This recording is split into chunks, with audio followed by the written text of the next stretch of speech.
کہ چوتھے فرزند اس مقدس جوڑے کے یعنی حضرت ڈاکٹر سید عبدالستار شاہ صاحب نے کہہ لیا کہ اس مقدس جوڑے کے حضرت حافظ سید محمود اللہ شاہ صاحب تھے، جو نہایت با اخلاق بزرگ تھے۔ آپ نہ صرف خدا تعالیٰ کے ساتھ عشق و محبت کا خاص تعلق رکھتے تھے بلکہ خیرخواہی خلق کا جذبہ بھی اعلیٰ درجہ کا پایا جاتا تھا۔ آپ کی محبت کا حلقہ بہت وسیع تھا۔ بزرگوں کا ادب کرنا اور چھوٹوں پر شفقت کرنا آپ کا خاصہ تھا۔ آپ کی دعاؤں کے صدقے آپ کے بیٹے بھی نیک اور پارسا ہیں، یعنی آپ کے دونوں بیٹے جن سے ایک سید داؤد ظفر شاہ صاحب اور دوسرے سید مبارک شاہ صاحب ہیں۔ ان میں کہتے ہیں، لکھتے ہیں کہ ان میں خوش بخت وہ بھی ہیں سید داؤد ظفر شاہ صاحب کے بارے میں لکھتے ہیں کہ ان میں خوش بخت وہ بھی ہیں جن کے نکاح میں حضرت المصلح الموعود نے اپنی ایک لخت جگر دے دی اور اللہ تعالیٰ نے اس جوڑے کو 6 بچے عطا فرمائے۔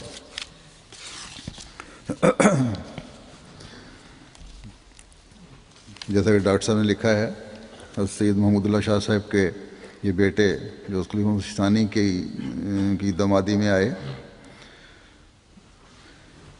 یہ سید داؤد ظفر شاہ صاحب تھے، اور انہوں نے بھی اپنے باپ دادا کی حقوق اللہ اور حقوق العباد کی ادائیگی کی خصوصیات بہت زیادہ لی ہوئی تھی۔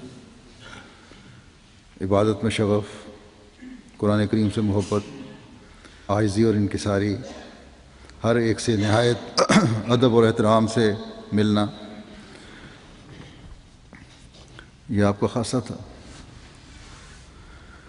بلکہ اپنی اہلیہ کے چھوٹے بھائیوں کی بھی غیر معمولی عزت اور احترام اس لیے کرتے تھے کہ حضرت مسلم موعود رضی اللہ عنہ کے بیٹے ہیں۔ بعض دفعہ قریبی تعلقات میں اونچ نیچ ہو جاتی ہے، لیکن آپ کے ساتھ جب بھی آپ سمجھتے کہ جب ماحول خراب ہو رہا ہے تو نہ صرف خاموش ہو جاتے بلکہ ان چھوٹوں کے ساتھ بھی اس طرح سلوک عزت اور احترام کا کرتے کہ بات بڑی خوش اسلوبی سے ختم ہو جاتی، یا وہاں سے اٹھ کے چلے جاتے۔ بلکہ میں نے دیکھا ہے کہ خاندان حضرت مسیح موعود علیہ السلام سے خاص طور پر جو آپ کی اولاد تھی، اس کی آگے اولادوں کی بھی اس طرح عزت اور احترام کیا کرتے تھے کہ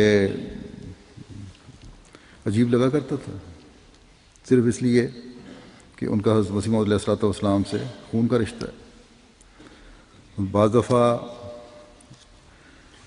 دوسروں کے لیے ان کے عزت و احترام کو دیکھ کر میں خود بھی محسوس کرتا تھا کہ ضرورت سے زیادہ احترام کرتے ہیں، جو میرے خیال میں ان حالات میں مناسب نہیں ہوتا تھا۔ لیکن جو نیکی اور شرافت آپ کی سرشت میں تھی، اس کا تقاضا یہی تھا کہ ایسے عمدہ اخلاق کا نمونہ آپ دکھائیں۔ سید داؤد ظفر شاہ صاحب اور ان کی اہلیہ سیدہ امت الحکیم بیگم صاحبہ، یہ بھی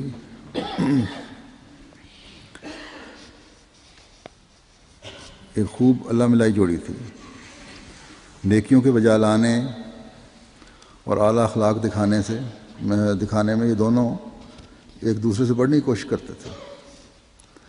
عام طور پر ہم دیکھتے ہیں کہ گھروں میں میاں بیوی کی اس لیے بعض دفعہ انبن ہو جاتی ہے کہ یہ خرچ کیوں ہو گیا، وہ خرچ کیوں ہو گیا۔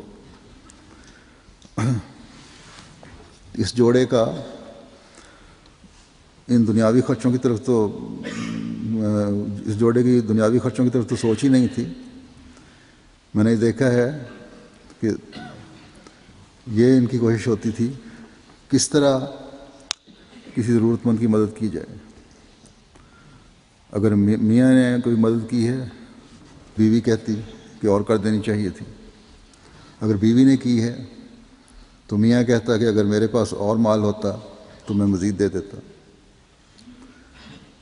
حضرت سید داؤد مظفر شاہ صاحب نے خود بیان کیا کہ سید امت الحکیم بیگم صاحبہ جن کی 8-9 سال پہلے وفات ہوئی ہے، وفات کے بعد وہ کئی دفعہ مجھے خواب میں آ کے کہتی ہیں کہ فلاں غریب کی اتنی مدد کر دو اور فلاں کو اتنا صدقہ دے دو، اور شاہ صاحب فوراً اس کو عملاً پورا کر دیتے تھے۔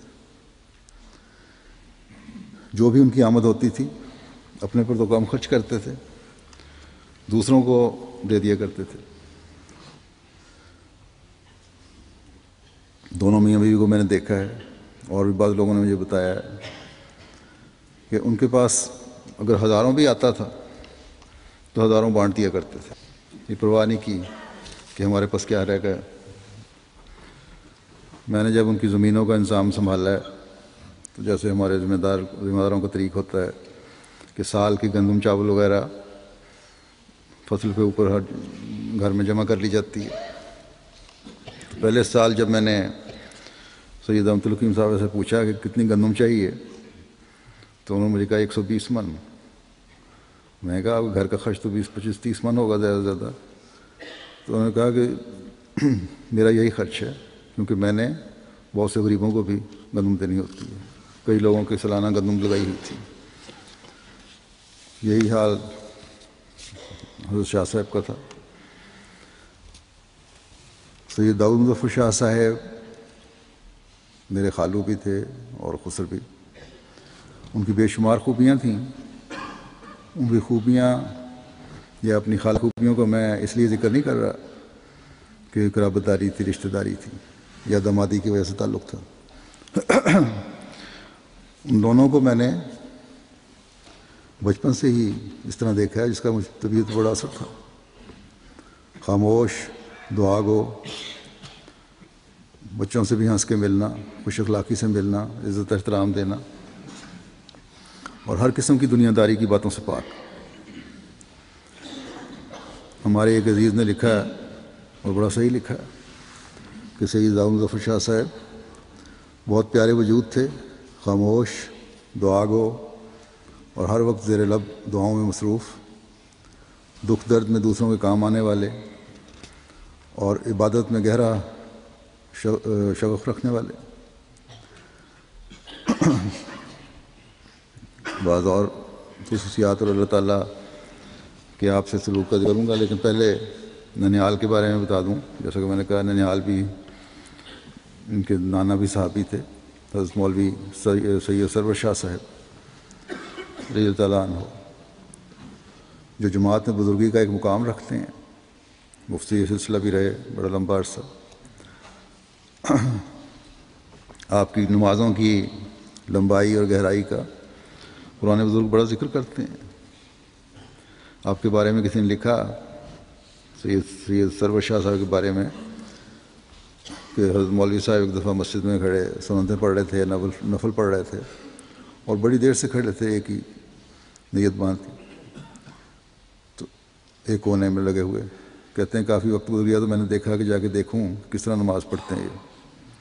تو وہ شخص جب ان کے قریب گیا تو دیکھا کہ ایاک نعبد و ایاک نستعین کی بار بار وہی دہرائی جا رہے ہیں، اور بڑا لمبا عرصہ وہ اسی طرح دہراتے رہے۔ حضرت سید سرور شاہ صاحب کی باجماعت نمازیں پڑھایا کرتے، امامت کروایا کرتے تھے، اور باجماعت نمازیں بھی ان کی بہت لمبی ہوا کرتی تھیں۔ بہرحال جیسا کہ میں نے کہا سید داؤد مظفر شاہ صاحب ان کے نواسے تھے۔ دعاؤں میں اور اعلیٰ اخلاق میں اعلیٰ معیار سید داؤد مظفر شاہ صاحب کو دونوں طرف سے ورثے میں ملا تھا۔ بزرگوں کے نقش قدم پر چلنا اور اسے نبھانا بھی کسی کا کام ہے، ہر کوئی نہیں کرتا، لیکن سید داؤد مظفر شاہ صاحب نے اسے خوب نبھایا ہے۔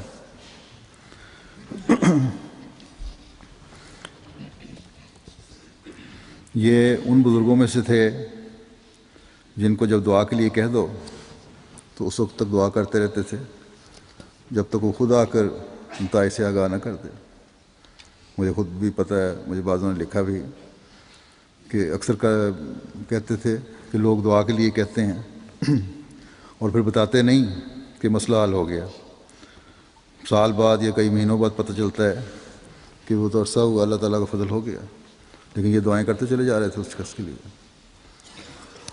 کوئی ذرا سے بھی ان کی خدمت کر دیتا تو اس کے ممنون احسان ہو جاتے، اور بڑی باقاعدگی سے پھر اس کے لیے نام لے کر دعا کیا کرتے تھے۔